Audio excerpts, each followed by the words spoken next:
Sir जी अभी तो कोई स्टूडेंट भी नहीं है।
बिस्मिल्लाहिर्रहमानिर्रहीम।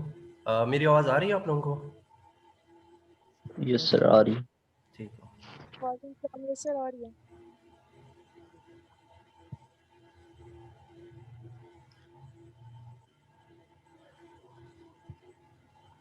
आज हम स्टार्ट करेंगे ज़ीनर diode.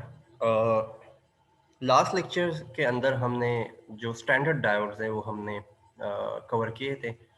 Chapter number 2 was completely on diode, और डायोड के हवाले से हमने कुछ इम्पोर्टेंट डिस्कशन की थी कि डायोड को हम क्यों यूज़ करते हैं, रीज़न ऑफ डायोड के जो इलेक्ट्रॉनिक्स हैं, जितनी भी appliances and what ever different circuits के अंदर जब हमें एक डायोड नज़र आए, तो डायोड बेसिकली क्या काम करता है, कोई बता सकता है?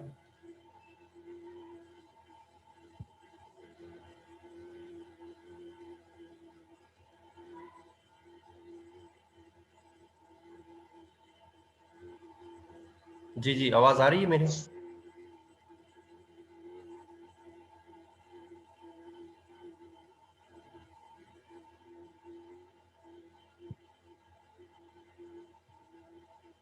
यस सर, आ रही है।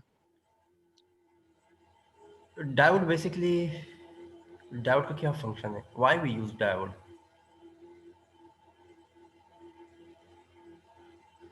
Sir, it allows the current to flow in one direction. Flow in one direction. तो इसका फ़ायदा हमें क्या होगा अगर एक सर्किट्स के अंदर करंट एक ही डायरेक्शन में मूव करता है, इसका फ़ायदा क्या होगा? तो सर वो जो करंट होगा AC टू DC कन्वर्ट हो जाएगा ना, हाँ तो एग्जैक्टली डायरेक्ट फ्लो एग्जैक्टली, मिलता ये रहेगा किसने हमें। कहा है? सर अफराज। अफराज, बिल्कुल ऐसा ही है कि जब आपके पास डायोड, हम वहाँ यूज़ कर सकते हैं, आप सिंपली कह सकते हैं कि हम पावर सप्लाईज के अंदर इसको यूज़ कर सकते हैं, या सर्किट्स के अंदर जब आपको AC से DC कन्वर्जन रिक्वायर्ड हो, तो वहाँ पे हम क्या कर सकते हैं, हम डायोड को यूज़ कर सकते हैं। तो डायोड बेसिकली जो इसका मेन फीचर है कि वो वन डायमेंशनल करंट को अलाउ करता है, और अदर डायरेक्शन में करंट को क्या करता है, वो ब्लॉक करता है। तो उसका ये फ़ायदा है कि हम उसको सर्किट पावर सप्लाईज के अंदर हम उसको नॉर्मली यूज़ करते हैं एज ए रेक्टिफायर। रेक्टिफायर हमने डिटेल के साथ पढ़ा था, हाफ वे रेक्टिफायर भी कवर किया था एंड फुल वे रेक्टिफायर भी हमने कवर किया था। तो हम उसको डायोड को as a rectifier circuit use कर सकते हैं। रेक्टिफायर मीन्स वो सर्किट्स जो कि किसी भी AC करंट को हम DC में कन्वर्ट करने के लिए यूज़ होता है। अच्छा, हमें DC की ज़रूरत क्यों पड़ती है, हम AC पे ही क्यों काम नहीं करते? क्योंकि घरों के अंदर जितनी भी इलेक्ट्रिसिटी हमारे पास अवेलेबल है वो AC फॉर्म में अवेलेबल है। So why we need DC? DC की हमें क्यों जरूरत पड़ती है? हम क्यों एसी को डीसी में कन्वर्ट करते हैं?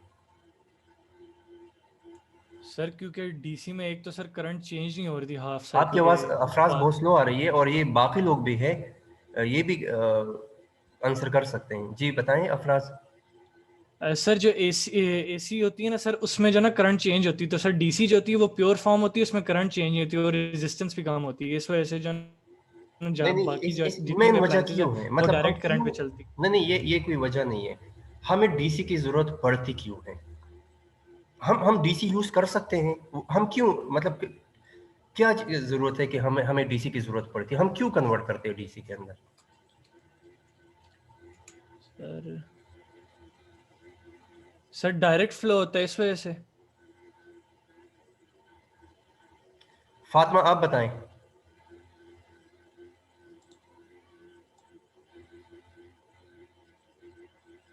सर इसलिए क्योंकि सर वो फ्लो एक कंट्रोल में जा रहा होता है ना, ऑल्टरनेटिव में डिफरेंट जा रहे होते हैं वेव्स इसकी।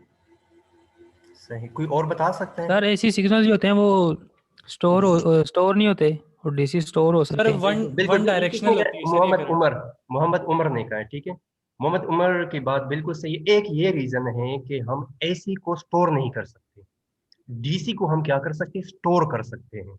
मिसाल के तौर पर हमारी जितनी भी पावर बैंक्स है, हमारे पास जितने भी पावर बैंक्स है या हमारे पास बैटरीज हैं, तो डीसी को हम यूज कर सकते हैं, एज अ, हम उसको स्टोर कर सकते हैं। तो एक तो ये फायदा है कि डीसी जो है हम स्टोर कर सकते हैं।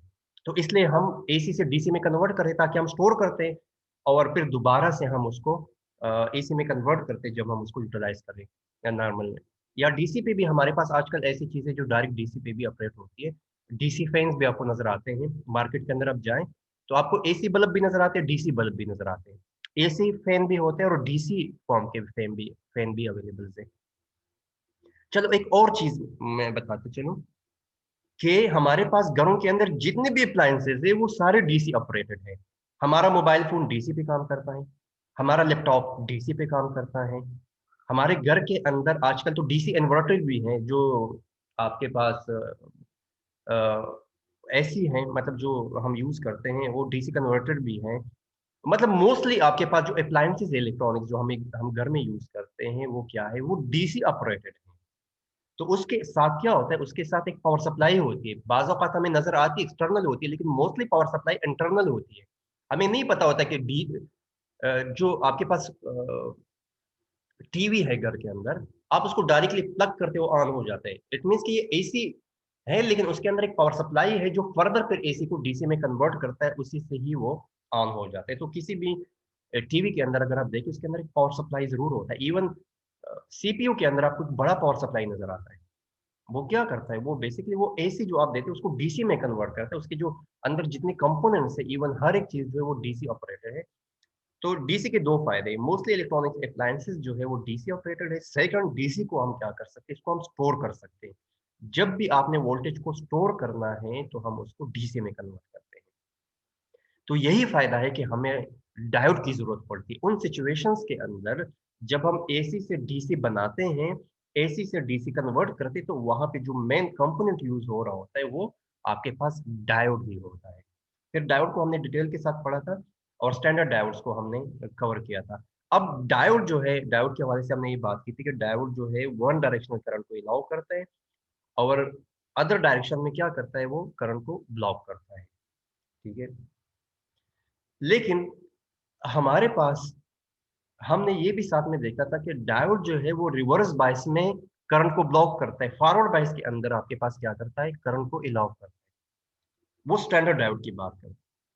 लेकिन आज जो हम डायोड पढ़ेंगे चैप्टर नंबर 3 के स्टार्ट में, जो हमारे पास डायोड आ रहा है जिसका नाम है Zener diode.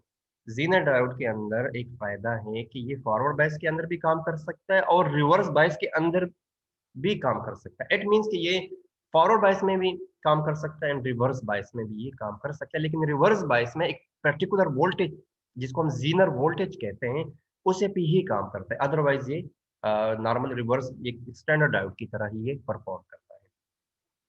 So if somebody asks you what is the main difference between standard diode and Zener diode, so Zener diode is a special type of diode that can work on reverse bias और reverse breakdown region के अंदर ये काम करता है. So if somebody asks you, so you can say the Zener diode can work in a reverse breakdown region, और reverse breakdown region के अंदर ये is a voltage regulator काम करता है.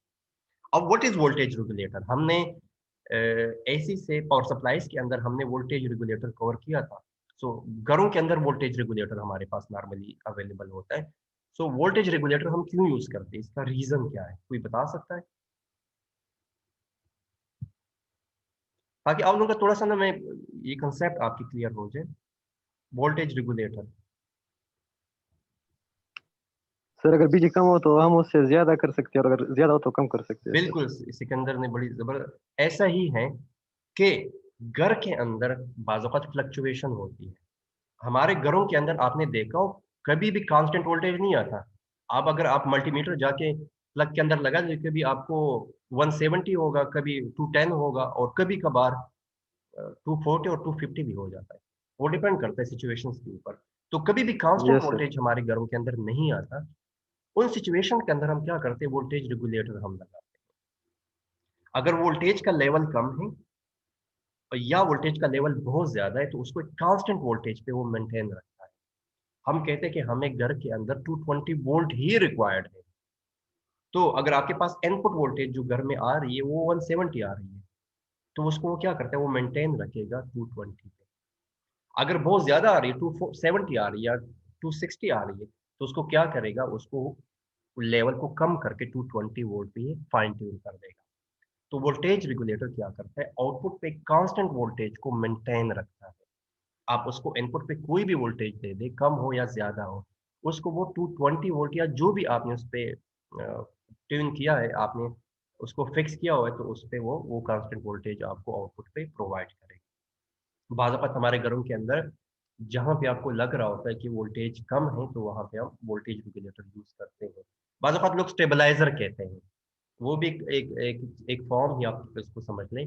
और ये है कि घरों के अंदर जो वोल्टेज वो कांस्टेंट नहीं होता. अभी कुछ दिन पहले इवन हमारे इस टाउन के अंदर एक वोल्टेज का एक बड़ा एक काफ़ी ज़्यादा शूट कर गया था एक पर्टिकुलर लेवल पे. तो जिन घरों के अंदर वोल्टेज रेगुलेटर नहीं लगे थे तो उनके सारे अप्लायंसेस वो जल गए थे. इट्स द मेन रीज़न कि आपके पास हर एक अप्लायंस जो होता है एक पर्टिकुलर वोल्टेज के ऊपर ही काम कर सकता है. उससे ज़्यादा हो या उससे कम हो तो वो फिर वो काम नहीं करता. तो अगर वो ओवर शूट कर जाए तो ज़्यादातर जलने के चांसेस ज़्यादा होते हैं. सो वोल्टेज रेगुलेटर क्या करता है, एक कांस्टेंट वोल्टेज को मेंटेन रखता है. तो ज़ीनर डायोड को हम कहाँ पे यूज़ कर सकते हैं, एज अ वोल्टेज रेगुलेटर हम यूज़ कर सकते हैं. जिस तरह मैंने कहा कि एसी से डीसी में कन्वर्ट करना हो तो हमें एक स्टैंडर्ड डायोड की ज़रूरत पड़ती है. और जहाँ पे हमें वोल्टेज को रेगुलेट करना होता है वहाँ पे हम वोल्टेज ज़ीनर डायोड को यूज़ कर सकते हैं. मिसाल के तौर पर जब एसी से डीसी में आप कन्वर्ट करते हैं तो प्रॉपर प्योर साइन वेव नहीं बनता. हम क्या करते हैं, एंड में हम फिल्टर लगा देते हैं. फिल्टर के बाद हम क्या करते हैं, वोल्टेज रेगुलेटर लगा देते हैं. And that can bring spice को ख़त्म कर देता है और आपको एक कांस्टेंट लाइन नज़र आती जो डीसी प्योर डीसी वेव हम उसको कहते हैं. सो क्या समझ आया आप लोगों को, what is the main difference between standard diode and Zener diode, कोई बता सकता है?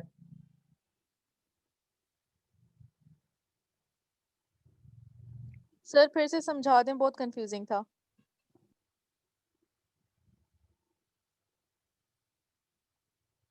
जी सर जीनर डायोड हम वोल्टेज रेगुलेट करने के लिए यूज करते हैं सर. हाँ बिल्कुल सही. और वो जो दूसरा डायोड जो होता है वो हम एसी डीसी को कन्वर्ट करने के लिए यूज करते हैं. सही. और ये किसने कहा कि दोबारा समझा दें? फातिमा. अच्छा सही है, दोबारा देखें. देखिए चैप्टर नंबर 2 के अंदर हमने डायोड कवर किया था. ठीक है, अब डायोड क्या है, एक ऐसा कंपोनेंट आप इसको समझ लें, इलेक्ट्रॉनिक कंपोनेंट आप इसको कह दें, जो भी आप इसको कह दें, उसको नॉर्मली हम डिस्क्रीट कंपोनेंट कहते हैं. तो एक ऐसा डिवाइस आप इसको कह दें कि वो क्या करता है, डायोड आपके पास एसी से डीसी कन्वर्जन में यूज होता है. ठीक है, और जो ज़ीनर डायोड है और जो स्टैंडर्ड डायोड वो सिर्फ फॉरवर्ड बायस में काम करता है, रिवर्स बायस में वो काम नहीं करता. जीनर डायोड उसका पर्टिकुलर एक स्पेशल टाइप है, डायोड्स के अंदर एक मल्टीपल टाइप्स है, उसके अंदर एक टाइप का नाम आता है जिसको हम जीनर कहते हैं। Yes, Zener sir. आपके डायोड के अंदर वो टाइप है जो कि फॉरवर्ड बायस में भी काम कर सकता है एक नॉर्मल डायोड की तरह, और रिवर्स बायस के अंदर भी एक पर्टिकुलर वोल्टेज पे काम कर सकता है जिसको हम जीनर वोल्टेज कहते हैं। उस जीनर वोल्टेज पे क्या करता है, ये ऑपरेट कर सकता है रिवर्स, उस रीजन को हम क्या कहते हैं, जब वो पर्टिकुलर वोल्टेज आ जाता है, मतलब 10 वोल्ट इसकी जीनर वोल्टेज है जीनर डायोड की, तो जब 10 वोल्ट रिवर्स बायस पे आप अप्लाई करते हैं तो वो फिर वो जीनर ब्रेकडाउन में चला जाता है, और उस पर्टिकुलर रीजन के अंदर ये एज ए वोल्टेज रेगुलेटर काम कर सकता है। वोल्टेज रेगुलेटर क्या करता है, आउटपुट पे कांस्टेंट वोल्टेज को मेंटेन रखने की कोशिश करता है। So this is the main difference between a standard diode and a Zener diode. A Zener diode is a special type of diode that can work on forward bias as well as in reverse bias, और reverse bias के अंदर एक particular Zener voltage पे काम करता है, जिस voltage पे ये एक Zener ब्रेकडाउन के अंदर ये बेसिकली चला जाता है, सो उस रीजन के अंदर ये पर्टिकुलर डायोड काम करता है। सही है, आपको स्क्रीन नजर आ रही है सबको? Yes, sir. ठीक है, जी नजर आ रही है। सही। तो लेट्स सी, ये जीनर डायोड है, और जीनर डायोड की जो सिंबल है वो ये इस तरह की सिंबल है। नॉर्मल डायोड की तरह यहाँ पे क्या होता था, यहाँ पे एक स्ट्रेट लाइन होता था, इन्होंने थोड़ा सा इसको टेल्ट किया है, तो मतलब वो जेड टाइप का जो सिंबल बन रहा है। तो ये आपके पास क्या है, एक जीनर डायोड। Zener diode. मिसाल के तौर पर मैं एक काम करता हूँ,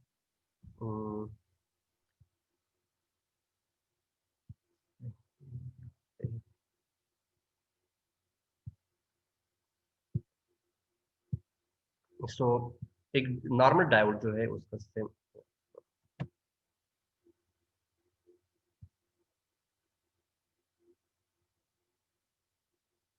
डायोड का सिंबल ये होता है, नॉर्मल डायोड, ठीक है। और जो जीनर डायोड है उसका सिंबल कुछ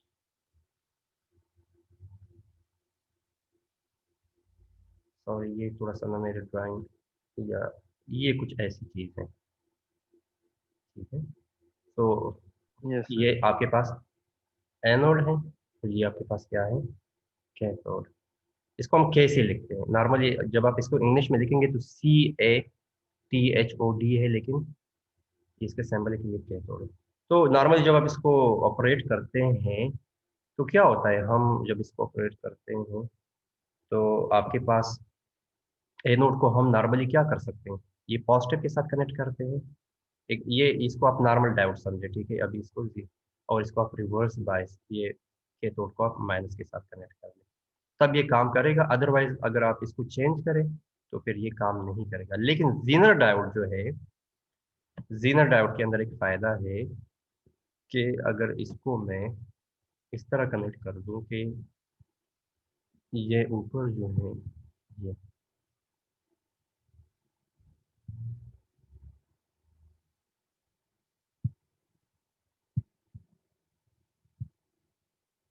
अगर ये माइनस हो और ये प्लस हो, जो कि नॉर्मल डायोड के लिए रिवर्स बायस होगा, इसी के अंदर भी ये काम कर सकता है। ये इसका मेन फायदा है। मतलब मिसाल के तौर पर इसका कोई जीनर वोल्टेज हमने सेट किया हुआ है VZ, लेट सपोज इसको मैं कह देता हूँ कि वो हमारे पास है 10 वोल्ट, ठीक है, VZ 10 वोल्ट है। अगर हम यहाँ पे 5 वोल्ट देंगे तो ये क्या करेगा, ये करंट को प्रिवेंट करेगा सर्किट के अंदर।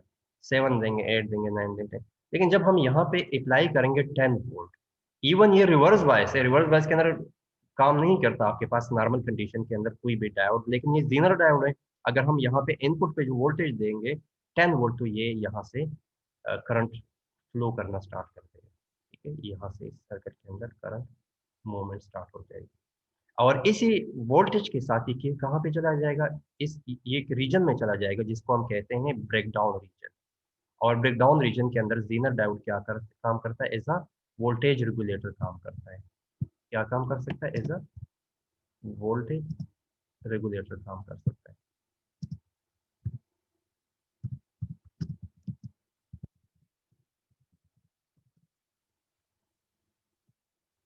कुछ समझ आ रहा है आप? Yes, sir. इशू अगर कोई प्रॉब्लम है आप मुझे बता सकते हैं, ठीक है। सही, तो let's see,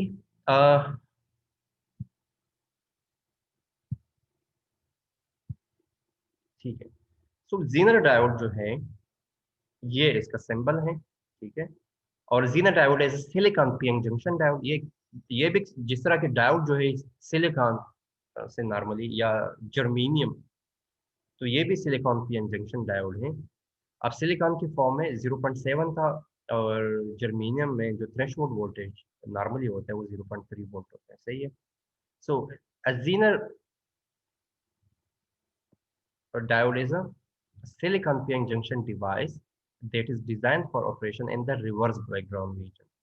The breakdown voltage of Zener diode is set by carefully controlling the doping level during manufacturing.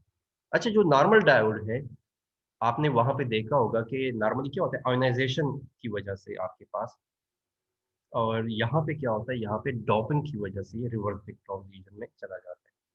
तो ये दो चीजें बहुत इंपॉर्टेंट है जो कि आप लोगों ने समझनी है। तो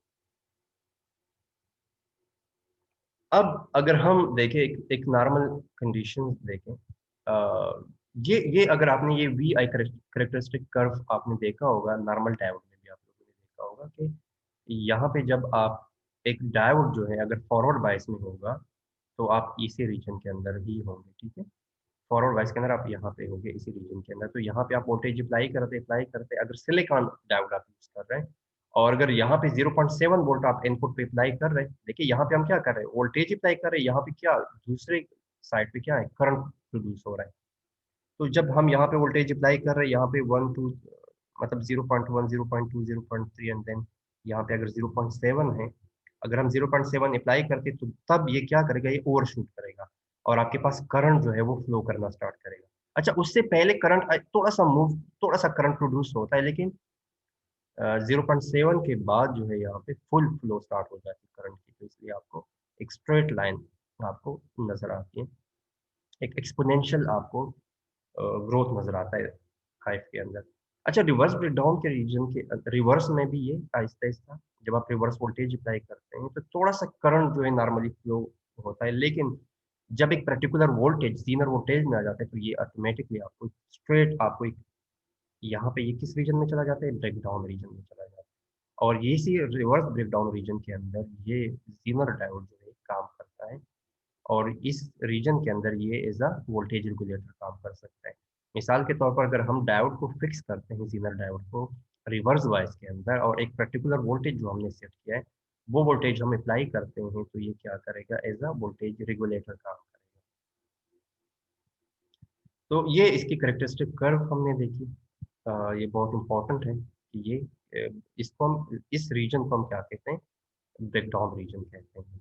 और इस ब्रेकडाउन रीजन के अंदर जीनर डायोड क्या काम करता है, एज अ वोल्टेज रेगुलेटर काम करता है।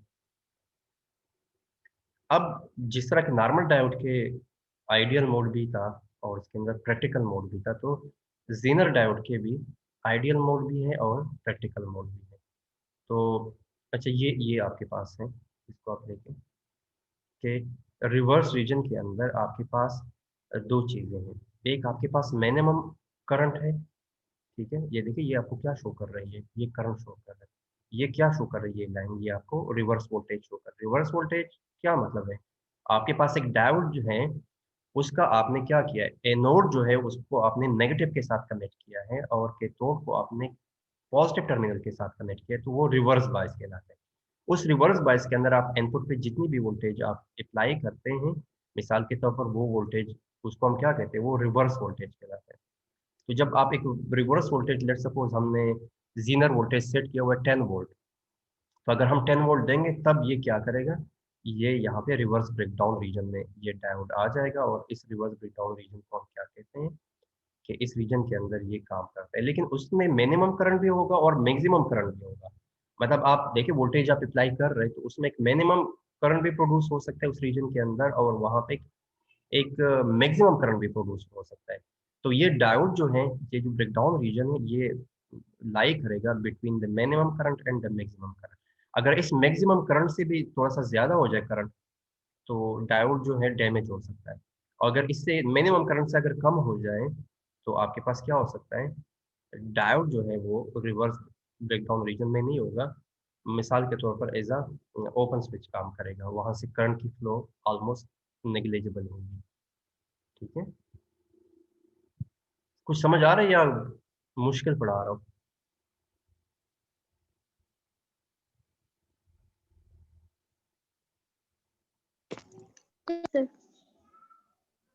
सनी आपको समझ आ रहा है?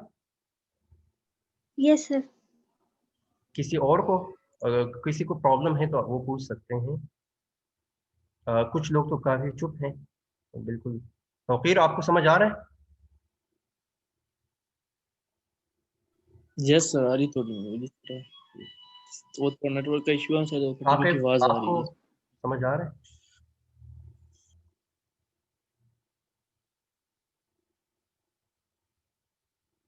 कुछ मेरे ख्याल में तैयबा भी हैं और साथ में और भी काफी लोग हैं।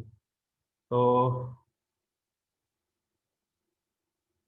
मोहम्मद उमर, महजबीन, जावेद अली, आप लोग सारे जो हैं आप लोग रिप्लाई करें कि आप लोगों को समझ आ रहा है या नहीं आ रहा है, ताकि मैं रिपीट करूँ फिर। यस सर, समझ आ रहे हैं। ठीक हो।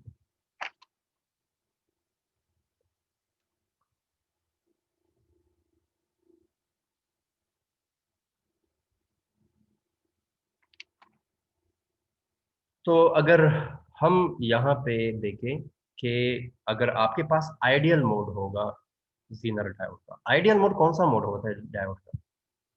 किस मोड को हम आइडियल मोड कह सकते हैं? सर जिसमें वो करंट चेंज ना कर रहा हो सर, मतलब स्टेबल हो। और बताएं। सर वो जो पॉजिटिव हो कभी कनेक्ट हो सकता है और नेगेटिव। कोई और बताएं। Anybody oils? प्रैक्टिकल मोड कौन सा होता है और आइडियल मोड कौन सा है? सानिया बताएं। सर जी वोल्टेज सर आपकी आवाज नहीं आ रही।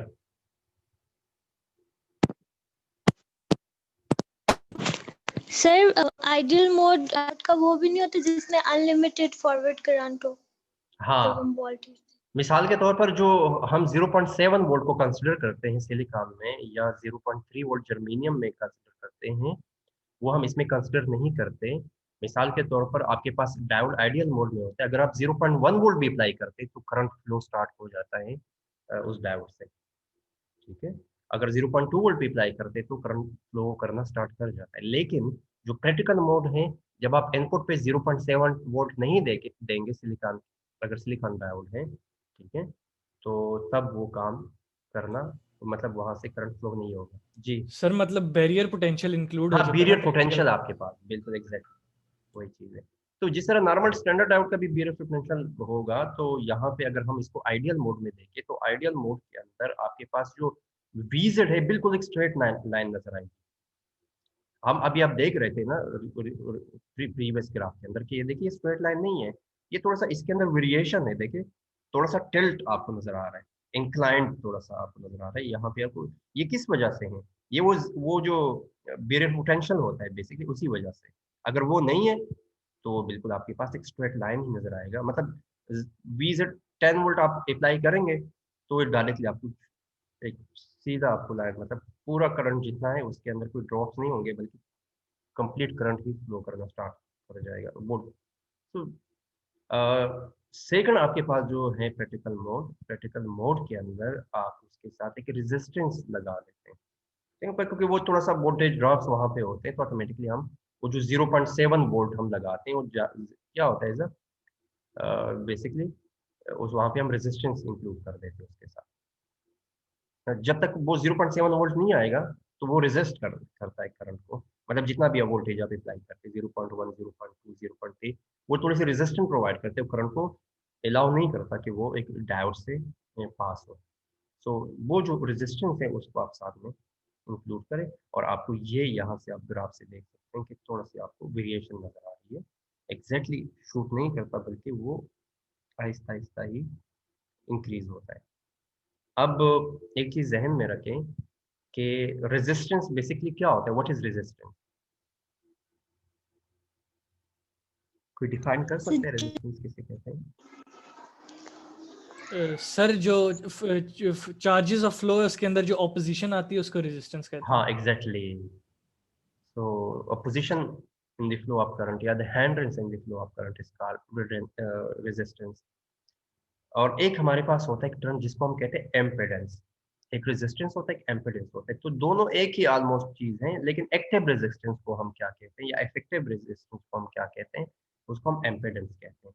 तो इसको यहाँ पे इस मोड के अंदर ये जो नॉर्मली हम कहते थे V is equal to I R, ohm's आपको याद है, तो उस आर को आप रिप्लेस करें सिर्फ जेड से। जेड एज सम कह सकते हैं कि ये भी एक रेजिस्टेंस की तरह है, इसको आप रेजिस्टेंस ही समझे। Effective resistance is basically impedance. तो V is equal to I R, और आर किसके इक्वल होता था, V Z divide by I Z. तो ये क्या है, ये एम्पेडेंस है जो कि इक्वल है डेल्टा वी जेड और delta I Z. Delta V Z means के वेरिएशन है, मिनिमम वोल्टेज और मैक्सिमम वोल्टेज, और ये जो आई जेड है वो मिनिमम, इसका मिनिमम और मैक्सिमम दोनों को आप देखते हैं। सो बेसिकली जेड जेड किसकी इक्वल है, delta V Z divide by delta I Z.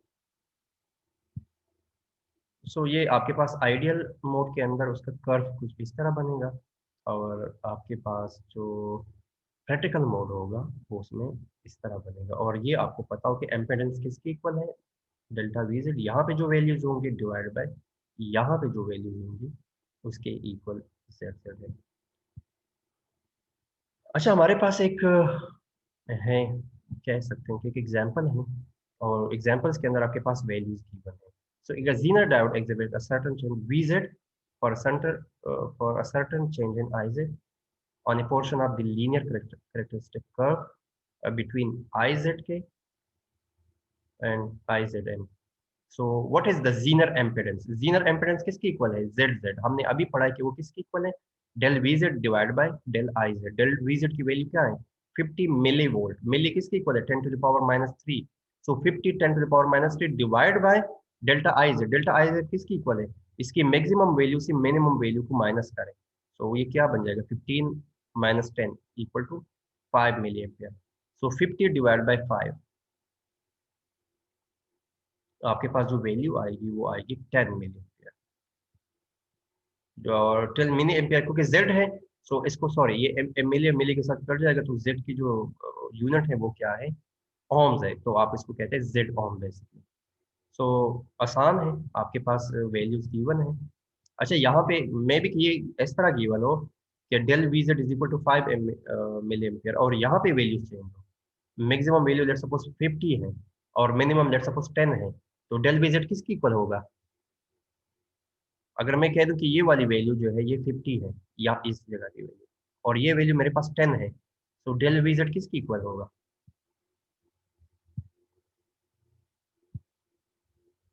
50 - 10 equal to 40 milli volt. तो डिपेंड करता है कि कहीं यहाँ पे वैल्यू चेंज हो सकता है और यहाँ पे भी वैल्यू चेंज हो सकती है। ठीक है, कोई इशू अभी तक,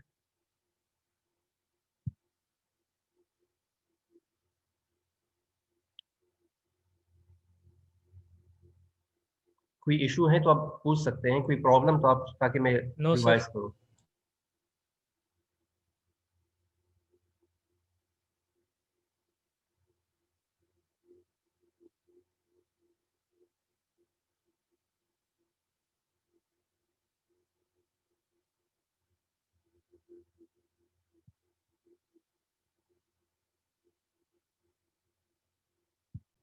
आप लोगों के साथ मैं एक न्यू लिंक शेयर करता हूँ ताकि हम सेकंड सेशन ले लें, ठीक है। Okay sir. जी सर, ओके। ओके,